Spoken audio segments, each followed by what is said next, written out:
on the surface for the Putin era war memory, you see the symbols appropriated by the Putinist government. So you have the military parades, you have the sacred date, May 9th, as Victory Day, and you have the this sort of reflex of branding the West. Uh, Fascists, these are all continuities with the Soviet era, but the differences really matter, and I'd argue that they're somewhat paramount. In Soviet memory, while it was tightly orchestrated and choreographed, it was officially supra-ethnic, right? Ukrainians, Kazakhs, Armenians, and others were celebrated as co-victors alongside the Russians. Putin's version strips away this multinational frame, and the victory becomes a sort of specifically Russian inheritance.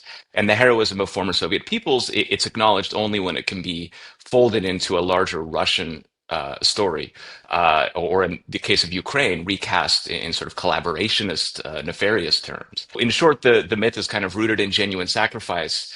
It's based on real heroism and tragedy and things like this, but it's selective retelling turns history into a kind of political weapon rather than a critical account of the past. And so I really want to differentiate between the Soviet version of the past and the Putin version that we're seeing now, because they portrayed Ukraine in very, very different terms. Can we just go into like the way that the Soviet memory of Ukrainians' contribution